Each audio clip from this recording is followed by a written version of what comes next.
Sé que la responsabilidad es todavía más grande, pero es una bendición tremenda poder ir a la palabra y descubrir el consejo de Dios claro, el consejo de Dios directo, el consejo de Dios poderoso para nosotros. Y la familia es, después de Dios, lo más valioso que el ser humano tiene. Regresar al diseño original es llevar a la familia por el camino de Dios. Llevar a la familia al diseño original es el anhelo de Dios y por lo tanto lo mejor para la familia. Me ha tocado a mí hablar de la autoridad versus la anarquía. Y en realidad es un proceso espiritual, la autoridad y también la anarquía. Hay una lucha, hermanos, tremenda. Hay una lucha tremenda. ¿Pueden ser anárquicos los hijos? ¿Puede ser anárquico el esposo o la esposa? ¿Puede haber anarquía en la familia? ¿Será que podemos estar viviendo en un hogar cristiano y respirando anarquía? Yo quiero llevarlos a un pasaje bíblico donde el Señor nos va a enseñar magistralmente el tema de la obediencia y la autoridad y la anarquía. El tema de la autoridad contrastado con la anarquía. Es decir, el Señor nos va a llevar al diseño original de la autoridad versus la anarquía. Y vamos a poder saborear de primera mano lo que el Señor dice de la autoridad. A mí, mis oídos se complacen cuando escucho hablar al Señor de un tema crucial, porque ahí está la verdad, ahí está el secreto, ahí está la fuente de toda bendición, la palabra del Señor. Y cuando Él va a hablar de un tema, nosotros debemos de abrir el corazón, la mente, los oídos, para escuchar atentamente ese mensaje, porque ahí está el secreto del éxito. Vamos, hermanos, a Mateo capítulo 22, el Evangelio según San Mateo, capítulo 22, versículo 15. Mateo capítulo 22 y versículo 15. Quiero basar este mensaje en Mateo capítulo 22 y versículo 15. Quiero hablar entonces del tema autoridad versus anarquía. Y vamos a llevarlo de esta manera.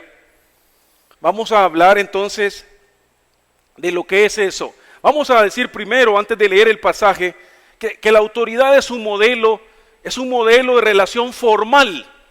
La autoridad es un modelo de relación formal. Tiene que haber formalidad. Formalidad no tiene que ver con la forma en que yo visto. Formalidad tiene que ver con un acuerdo. Tiene que ver con un pacto. Tiene que ver con un mensaje recibido, con un mensaje entregado, con un mensaje entendido. Eso es formal. Entonces, la autoridad es un modelo de relación formal basado en principios morales, en principios sociales y en principios espirituales. Y responde a un solo objetivo que se comparte. La autoridad es un modelo de relación entre una y varias personas o entre varias personas, pero es un modelo formal. Es decir, hay un mensaje entregado y hay un mensaje recibido. Hay un objetivo entregado y un objetivo recibido. Y ese puede ser moral, social, espiritual. La anarquía, por otro lado, la anarquía es el quiebre. Es el quiebre moral o espiritual de una relación formal. La anarquía es el quiebre, es el rompimiento, es la digresión, es la interrupción de una relación formal, unida por principios morales, espirituales o sociales. Porque no se comparten los objetivos o el objetivo. La autoridad, por un lado, es una relación formal basada en principios. Y dije, relación formal es un acuerdo, no necesariamente en un documento, es un acuerdo donde se involucra el corazón, la mente y la voluntad. Esa es una relación formal. Entonces la autoridad responde a una relación formal. Por otro lado, la anarquía responde al quiebre, al rompimiento, a la interrupción, a la digresión de esa relación formal. Todas las personas en un estado de anarquía tienen rota la relación con la persona a la que deberían de obedecer. Hay un quiebre moral, espiritual y social.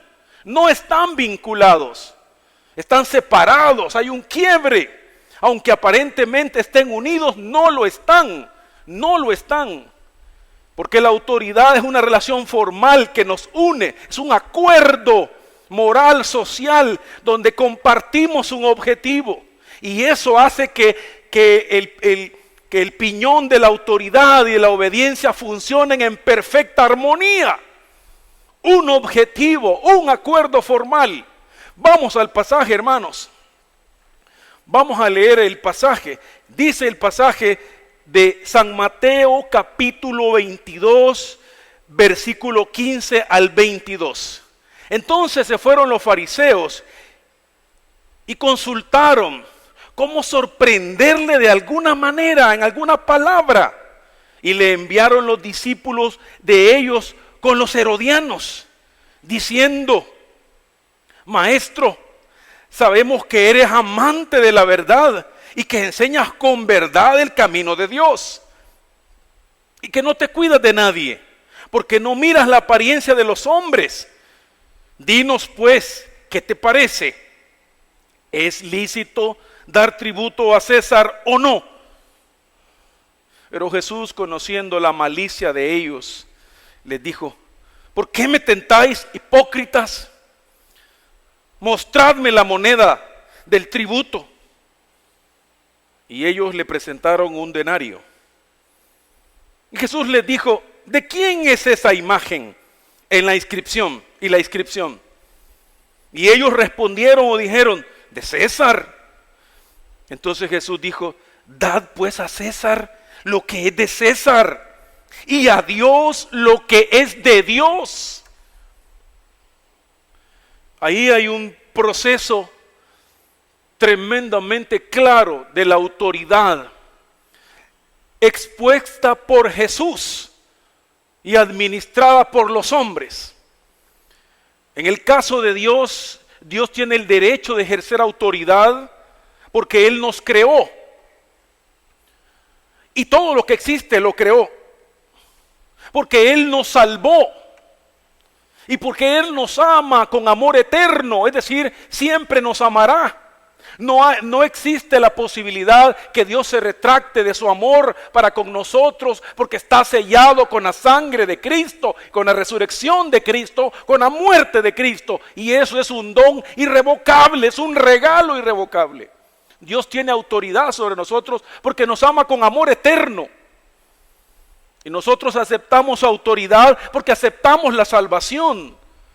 Aceptamos obedecer porque aceptamos su amor. Y Jesús en este pasaje va a hablar claramente de la autoridad. La autoridad de Jesús era un problema muy grande para el Sanedrín. El contexto nos dice, me dice y les dice, hermanos, que la autoridad de Jesús era un problema muy grande para el Sanedrín. Jesús tenía una autoridad para perdonar pecados, tenía autoridad para resucitar, tenía autoridad para enseñar, tenía autoridad para sanar, para aconsejar, para guiar, para transformar. Jesús tenía una autoridad absoluta. Ellos tenían problemas con esa autoridad. Habían tratado de negar esa autoridad públicamente, pero siempre habían fracasado. Habían intentado matarle porque esa autoridad representaba un problema para ellos, para su estilo de vida y para sus objetivos. La autoridad de Jesús representaba no solo un estorbo, la autoridad de Jesús representaba una amenaza capital que había que quitar del centro. Y el objetivo de ellos no era difamarlo, era matarlo. La anarquía pretende matar el hogar. La anarquía lleva en su corazón, en su espíritu, el alma del diablo que quiere separar a la familia. La anarquía pretendía matar al Señor. Los fariseos no lo seguían para defraudarlo, para humillarlo. Querían comprometer su vida para matarle. Y ese era el problema que tenían. El Sanedrín había tratado de matarlo y de hecho lo logró al final a su estilo, pero no con su objetivo ni en su tiempo. Ahora han planeado una forma nueva de enfrentar a Jesús. Ahora ya no será confrontándolo o difamándolo o atacándolo. Ahora reclutan unos muchachos, unos discípulos de los herodianos. Imagínense, liberales, paganos, fiesteros, con los fariseos, legalistas, puritanos, y se unen a aquella famosa idea: el enemigo de mi enemigo es mi amigo. Se unen dos enemigos para atacar al Señor y buscarle y prenderle y asesinarle. Ahora han planeado esta forma nueva de enfrentar su autoridad y ocupan a aquellos jóvenes para ir a tentar al Señor, y se unen para lograr hacer la famosa pregunta. Es decir, hermanos, el primer concepto es que ellos tienen un plan. Ellos tienen un plan. Ellos tienen un plan, y el primer punto de mi bosquejo es, hermanos, la dimensión humana de la autoridad. El primer punto de mi bosquejo es la dimensión humana de la autoridad. Hay un enfrentamiento para los fariseos y para los herodianos. Jesús era hombre. Para ellos era un hombre con poder y con autoridad. Entonces se va a enfrentar la autoridad de los fariseos y los herodianos con la autoridad de Jesús. Hay un enfrentamiento, hay un desafío. El primer punto entonces es la dimensión humana, el enfrentamiento. ¿Cómo se relaciona? Más bien, esta dimensión humana con autoridad es el enfrentamiento de las dos autoridades. ¿Cómo se relaciona el hombre con el hombre en relación a la autoridad? ¿Por qué digo el hombre con el hombre? Porque los fariseos miraban a Jesús como un hombre. Hasta ese momento ellos no habían creído en Jesús como Dios. Entonces estaban viendo la autoridad de ellos enfrentada a la autoridad de otro hombre, de un carpintero de pies polvosos. Estaban tratando y enfrentan al Señor. Hay un enfrentamiento. Hay un enfrentamiento. El primer punto de mi bosquejo es ese. El segundo punto es la dimensión humana divina. Ahí lo que hay es un reconocimiento de la autoridad. Y mi tercer punto es la dimensión divina. Ahí hay un sometimiento a la autoridad. Los tres puntos nos los da el pasaje. Nos da un enfrentamiento, nos da un reconocimiento y nos da un sometimiento. Es decir, primero nos muestra cómo el hombre se comporta con el hombre en relación a la autoridad. Luego nos dice cómo Dios dice que el hombre se debe comportar con el hombre en relación a la autoridad. Y finalmente nos dice cómo el hombre se debe comportar con Dios en relación a la autoridad. El primero es el hombre con el hombre en relación a la autoridad, enfrentamiento. El segundo es cómo Dios dice que el hombre se debe comportar con el hombre en relación a la autoridad. Y el último es cómo Dios quiere que el hombre se relacione con Dios en relación a la autoridad. Y aquí vamos los hijos, los padres, las esposas y los esposos. Entonces el primer punto es el enfrentamiento. Versículo 15 dice: entonces se fueron los fariseos y consultaron cómo sorprenderle en alguna palabra, y le enviaron a algunos discípulos. Lo que veo en el versículo es un plan. Veo un plan, veo una maquinación, veo una estrategia, veo la organización de un concepto llevado a cabo primero de forma en pensamiento. Están articulando una manera de prender a Jesús. Hay un plan. Hermanos, ese plan no es un accidente. No es un accidente de la conducta de los fariseos o de los herodianos. Esto no fue por accidente que se comportaron así. Ellos eran así. Ellos estaban planeando el mal siempre. La anarquía no es un accidente de nuestros hijos o nuestra. La anarquía es una conducta. Es algo deliberada. Cuando nosotros los que predicamos o enseñamos hablamos de que por naturaleza somos pecadores, no estamos justificándonos. Porque si eso fuera justificación, entonces Dios obró injustamente con Adán y Eva. Porque ellos era primera vez que pecaban, era primer error y no les perdonó los expulsó y luego los redimió. Pero lo que dice que cuando mi naturaleza está inclinada al pecado, es que yo debo decidir no seguir esa inclinación. Dios quiere que yo decida no seguir esa inclinación. Él me ha dado la capacidad de no responder positivamente a esa inclinación. Yo puedo hacerlo. Lo primero que vemos es una inclinación. Este no es un accidente en la conducta de los fariseos. Ellos querían matar al Señor. Y no es porque ellos fueran malos.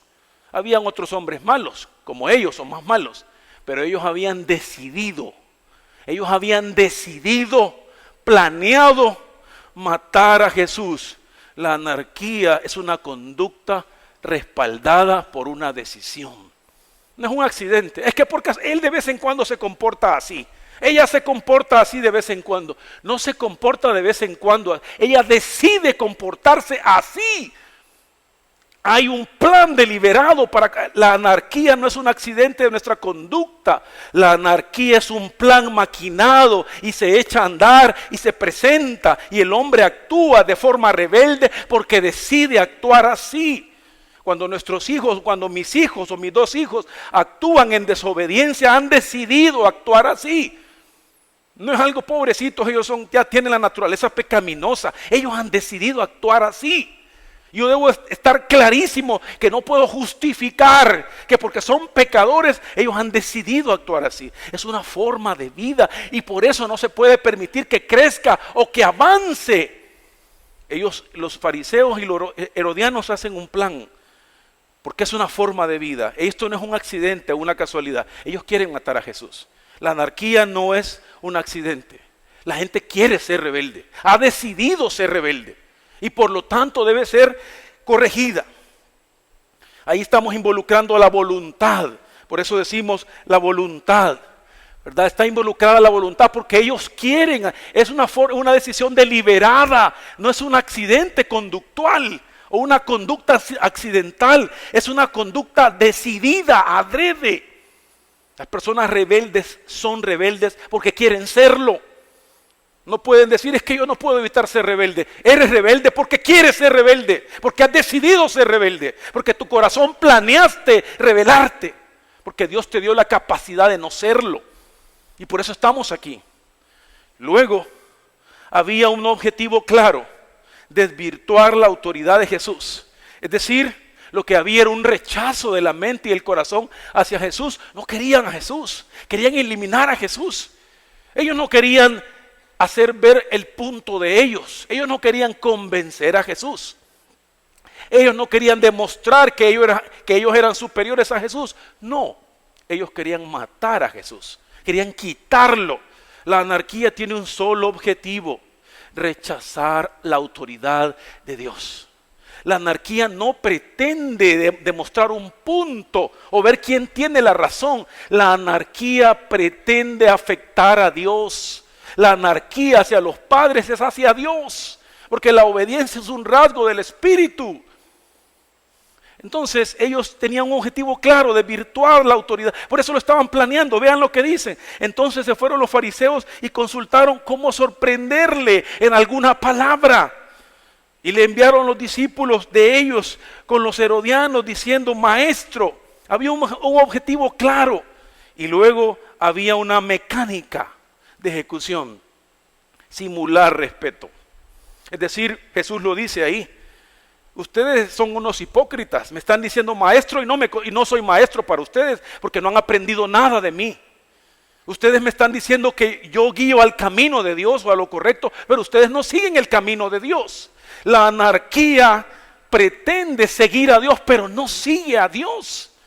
No puede seguir a Dios. La anarquía, la desobediencia, la rebeldía contradicen a Dios, aunque digan lo contrario.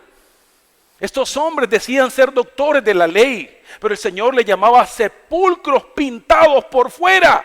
Hipócritas les dice. Cualquiera podría decir que descortés el Señor Jesucristo. Ellos solo le están preguntando, pero es que Él no miraba solo la pregunta, Él miraba la intención de la pregunta en el corazón, y esa intención era muerte, era traición. Eso es lo que el Señor miraba.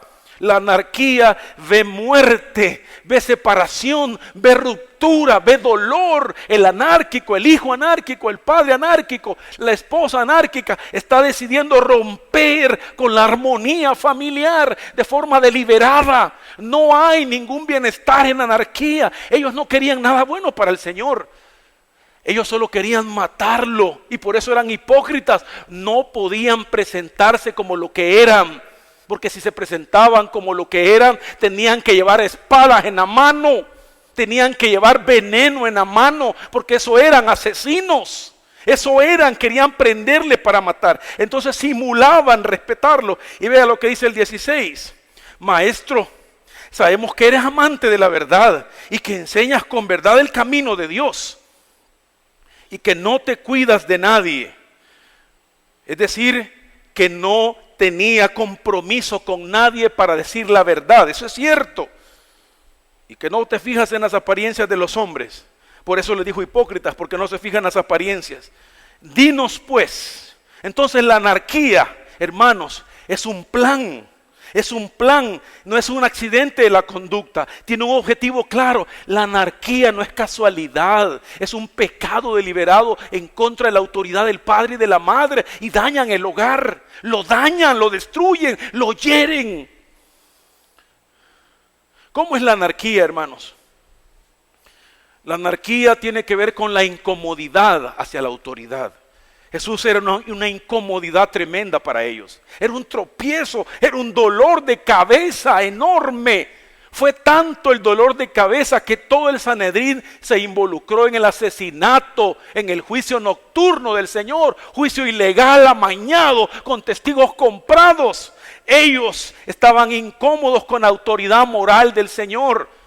Uno de los signos, de los indicadores de la anarquía es cuando la autoridad me incomoda. La simple presencia de la persona que tiene autoridad me incomoda, me hace sentir incómodo. Problemas de conducta frente a la autoridad porque se quiere vivir sin restricciones. Quiere darse libertad a lo que quiero ver, a lo que quiero oír, a lo que quiero hacer. Y la autoridad representa un freno. Cristo era un freno moral. El otro indicador de la anarquía es no creen en la autoridad, se incomodan con la autoridad, pero no creen en la autoridad. Ellos le decían maestro al Señor, pero no creían en Él. Ellos creían que el Señor moriría y ahí terminaría la carrera del Señor, porque no creían en Él. La persona anárquica no cree en la autoridad, cree que él o ella tiene la razón. No, papá, tú no tienes la razón, estás desactualizado. Tú no sabes de esto. Cree que él tiene la razón o que ella tiene la razón. No escucha la voz de la autoridad, porque cree que él tiene la razón. Esa es la anarquía. Hermanos, esa es la anarquía en mi corazón también. Cuando yo creo tener la razón y quiero hacer lo que yo quiero hacer. Recuerdo que mi esposa me recuerda cuando Gerardo estaba chiquito. Gerardo no está aquí ahorita, puedo decir eso. Cuando le preguntábamos, ¿y por qué estás haciendo eso? Yo lo hago porque yo lo quiero hacer. Esa es anarquía. Es decir, no querer acatar las indicaciones de la autoridad que nos guían por el camino de la justicia. Y el otro indicador de la anarquía es la hipocresía. Es cuando las personas se someten aunque no creen y aunque no aman al que se someten. Se someten porque no tienen alternativa. Se someten porque él es mi papá, porque él es mi mamá, porque él me da la mesada o porque con él vivo. Me tengo que someter y ¿qué otra me queda? ¿Qué alternativa tengo? La anarquía es, tengo que fingir aquí, ¿verdad? Que sí hago, que estoy estudiando, que estoy haciendo esto porque me va a regañar. Ellos querían fingir con el Señor que eran santos, no eran santos. Necesitamos las relaciones y mantenemos una relación conveniente, es decir, no soy sincero. Estos son los tres indicadores de la anarquía, son los que vemos aquí. Ellos se relacionaban entre ellos porque les convenía. No creían en el Señor y les incomodaba el Señor. La obediencia común, ahora el segundo punto del mensaje. El primero entonces, hermanos, es el enfrentamiento. El enfrentamiento, ellos estaban enfrentando según ellos a un hombre. Y lo enfrentan con incomodidad por la autoridad que él tiene. Lo enfrentan sin fe porque no creen en él. Y lo enfrentan con hipocresía. Esa es la forma, ese es el enfrentamiento de la autoridad, del hombre con el hombre. Ahora, hermanos, el siguiente punto es el reconocimiento de la autoridad. Ahora el Señor va a hablar. El Señor va a hablar. Dinos pues, dicen los discípulos de los herodianos y de los fariseos, dinos pues, ¿qué te parece? ¿Es lícito dar tributo a César o no? ¿Es lícito dar tributo a César o no? La palabra lícito puede ser cambiada por la palabra legal. Le estaban diciendo al Señor, ¿es legal? Recuerda que nosotros somos una colonia conquistada por Roma. Le estamos tributando al que nos ha conquistado. En ese contexto, Jesús, ¿es lícito tributar al opresor? Están preguntándole, ellos estaban diciéndole al Señor, sentimos pena por los judíos que tienen que tributarle a los romanos. Sentimos pena porque somos los conquistados y ellos los conquistadores. Sentimos pena, Señor. Entonces, ¿compartes esa pena, Señor? ¿Es lícito seguirle tributando a César? Es una trampa bien hecha, es perfecta, pero no para el Señor. Para un hombre quizás, pero no para Dios. Estaban diciendo que eran sensibles al dolor de los hebreos por la gran carga tributaria. No eran 3 impuestos, eran 1000 impuestos, según César. Entonces ellos están diciendo que eran sensibles, no lo eran. Y Cristo responde. Pero Jesús, conociendo la malicia de ellos, les dijo en primer lugar que Él sabía su verdadera aptitud. Versículo 18. Pero Jesús, conociendo la malicia de ellos, les dijo, ¿por qué me tentáis, hipócritas? Y entonces Él habla de esta manera. Mostradme la moneda del tributo. Jesús no sacó una moneda. No le pidió a un discípulo que mostrara una moneda. Jesús le pide a ellos mismos que le den una moneda. Es decir, ellos creían en la autoridad de César, por eso portaban una moneda. Entonces Jesús les explica, denme una moneda, muéstrenme una moneda. Y le dan la moneda. Y el Señor les pregunta o les dice, ¿qué veis en esa moneda? Y el Señor dice en el versículo 19, mostradme una moneda del tributo. Y ellos le presentaron el denario, ellos, los discípulos, los herodianos, los fariseos. Entonces, ¿de quién es esta imagen y la inscripción?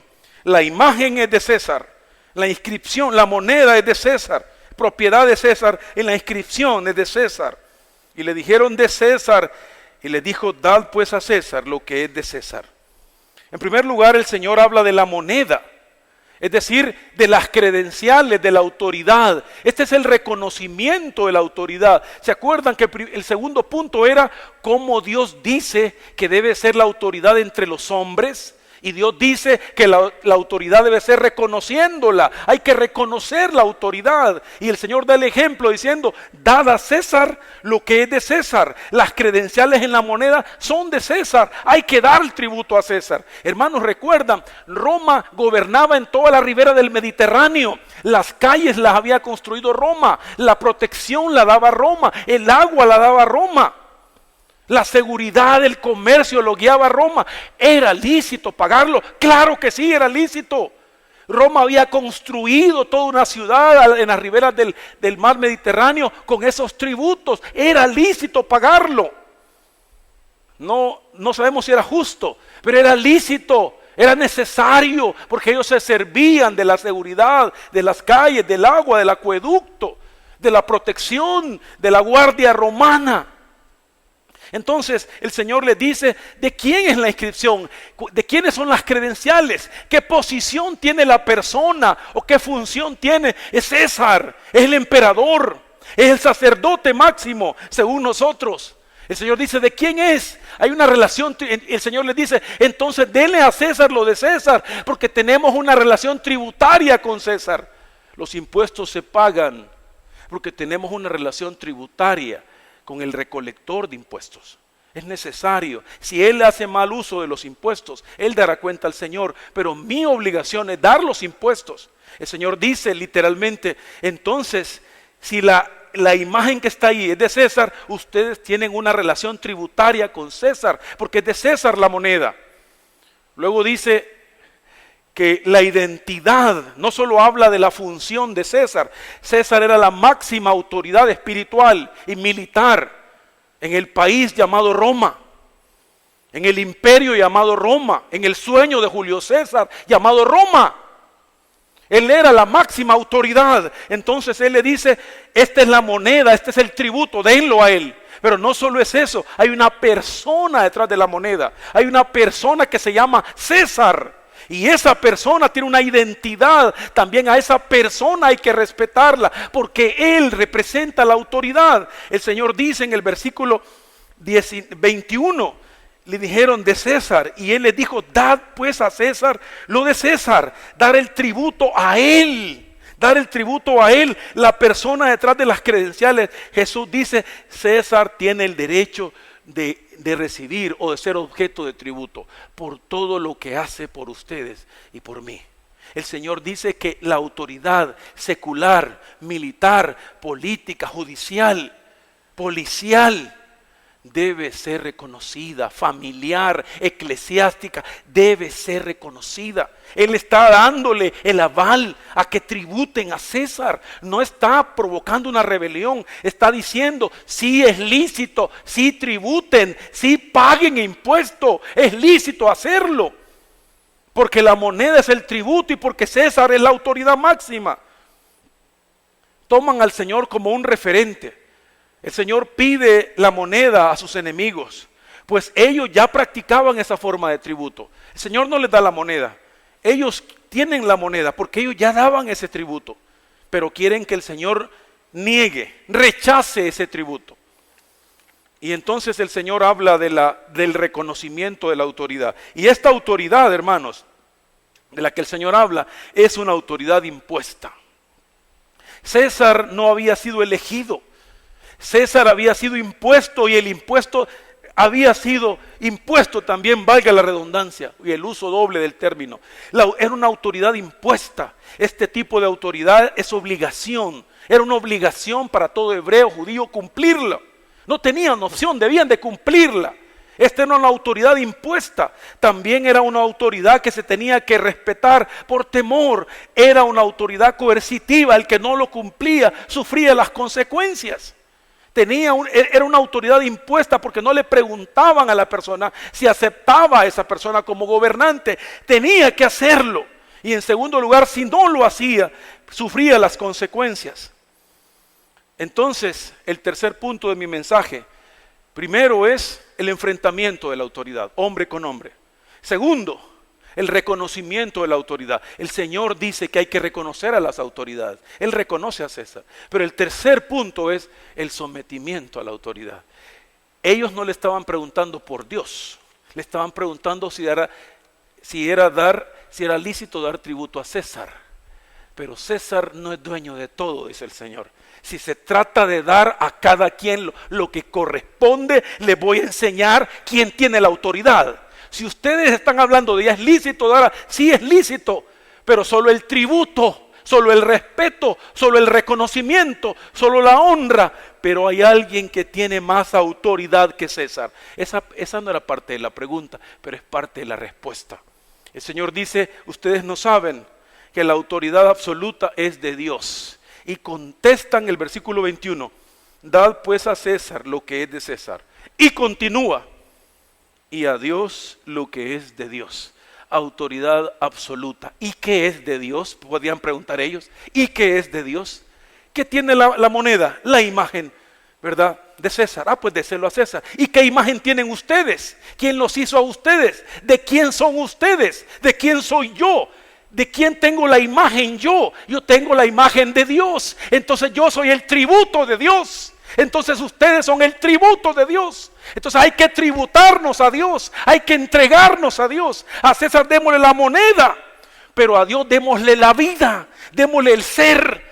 La autoridad tiene que ver con entregar mi voluntad, conceder mi voluntad, porque Dios tiene autoridad absoluta. Dad a Dios lo que es de Dios. César no es dueño de nosotros, pero Dios sí, porque Él nos dio su imagen y semejanza. Somos de Dios. También les dice, César tiene una autoridad limitada. Jesús no solo deja claro que Dios, lo que Dios demanda, es decir, demanda que nos demos, sino que dice que la autoridad de César es limitada. También el Señor dice, que la autoridad espiritual habla de una autoridad por convicción. Si sé entonces, hay una autoridad, habla de una autoridad por convicción. Dios merece toda la autoridad, aún más que César. Lo que está diciendo aquí, o lo que el Señor nos ha dicho aquí, es que tenemos obligaciones con las autoridades locales, militares, policiales, pero tenemos un mayor compromiso con el Señor. Dijo, dad a Dios lo que es de Dios. ¿Y qué es de Dios? ¿Y qué le debo a Dios? ¿Y cuál es el tributo? Soy yo, es usted, son nuestros hijos.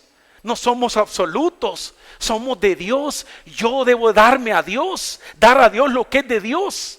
Es lo que Cristo está diciendo. Hay 3 elementos del sometimiento a la autoridad del Señor, y el primero es la relación. No hay obediencia si no hay relación con Dios. Estas personas no se sometían a la autoridad del Señor Jesucristo porque no tenían ninguna relación con Él.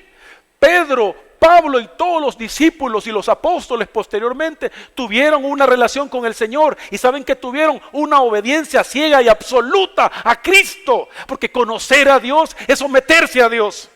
Porque entender a Dios es someterse a su camino. Nadie se puede resistir a la voluntad de Dios cuando tiene una relación con Dios. Nos podemos resistir a la voluntad de Dios cuando no tenemos una relación con Dios.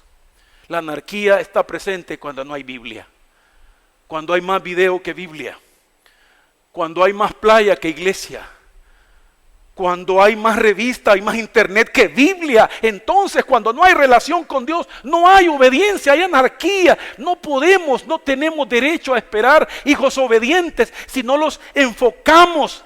Y perdonen, hermanos, si no forzamos que tengan relación con Dios, porque ahí está el secreto del éxito para ellos y para nosotros.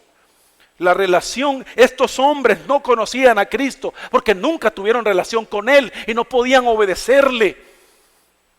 El pastor conoce a sus ovejas y sus ovejas conocen a su pastor. Conocemos la voz del pastor y Él nos guía hacia lugares de buenos pastos. Lo primero, hermanos, la autoridad se da cuando yo tengo una relación. No podemos ejercer autoridad o no podemos someternos a Dios si no tengo relación con Dios. Mis hijos deben de conocer a Dios, porque entonces entenderán la autoridad, mi autoridad. Lo segundo es, hermanos, que la autoridad implica sumisión. No hay sumisión, la autoridad implica someterse. La autoridad significa comprometer mi voluntad con otra persona, con mi padre, con mi madre, con mi pastor, con mi líder, con mi Dios. Y esa sumisión es por amor, no puede ser por obligación, no puede ser. El amor nos debe de arrastrar a obedecer a Dios, el amor nos debe de apasionar a obedecer a Dios. ¿Cómo voy a defraudar a Dios si lo amo? ¿Cómo voy a rechazar a Dios si lo amo? ¿Cómo voy a desobedecer a Dios con este pecado si yo lo amo entrañablemente? No puedo desobedecer al que amo. Para obedecer a Dios, para obedecer a nuestros padres, tenemos que amarlos. Nuestros hijos deben de aprender a amarnos y primero amar a Dios. No hay obediencia, y la obediencia implica sumisión sin amor. Finalmente, la obediencia trae bendición, y mucha bendición, y no hay bendición sin obediencia. El hogar es bendecido cuando la esposa se somete al marido, y el marido se somete a Dios, y los hijos se someten al matrimonio. Hay bendición porque la voluntad de Dios se desarrolla en ese hogar. Los momentos más duros de mi vida han sido, sin duda alguna, cuando este servidor ha desobedecido a Dios. Y lo he tenido que pagar dolorosamente. Y lo tengo que decir aquí cada vez que he desobedecido a Dios y he fallado a esa obediencia. No solo ha habido dolor, ha habido consecuencias dolorosas y a veces físicas y por supuesto espirituales. Hermanos, quiero cerrar porque ya se me acabó el tiempo, diciendo que demos a Dios nuestro ser totalmente y solo entonces viviremos en total obediencia. Vamos a orar. Señor, perdónanos por ser desobedientes. Ayúdanos a guiar a nuestros hijos a una actitud de obediencia. Ayúdanos, Señor, a entender que solo podemos obedecerte si tenemos una buena relación contigo. Ayúdanos a guiar a nuestros hijos a una relación contigo. De ahí nace la obediencia perfecta. Y Padre, ayúdanos a entregarnos totalmente. Porque entonces no solo será sencillo obedecerte, será gozoso obedecerte. Y veremos la tremenda bendición. Si hubiera alguien en este lugar que todavía no conoce a Cristo, que no ha obedecido el hecho de venir a los pies de Cristo y que hoy siente el deseo claro de recibir a Cristo como Señor y Salvador en su corazón, en su vida, yo te invito, amiga, amigo, hermano o hermana, que recibas a Cristo. Si hubiera alguien en esa condición que todavía no ha recibido a Cristo, este momento lo puede hacer. Si hubiera alguien en esa condición, por favor levante su mano y diga: yo quiero obedecer aceptando a Cristo como mi Señor y mi Salvador. No me quiero ir de aquí sin haber hecho ese acto de obediencia para que Dios me guíe, para que Dios me bendiga, para que para mí sea un gozo obedecer a Dios, porque voy a conocer que sus propósitos para mi vida son buenos, son magníficos. ¿Habrá alguien en esa condición? ¿Alguien va a recibir a Cristo? Si quiere recibir a Cristo, solo alce su mano. Alce su mano y hay personas listas para orar con usted y por usted. ¿Habrá alguien? Levante su mano, levántela fuerte, levántela alto. ¿Habrá alguien en esta tarde, en esta noche, que recibe a Cristo? Señor, muchas gracias por tu palabra. Muchas gracias, Señor, por tu bendición. Permítenos ser obedientes en todo hasta que tú vengas. En Cristo Jesús te lo pedimos. Amén y amén.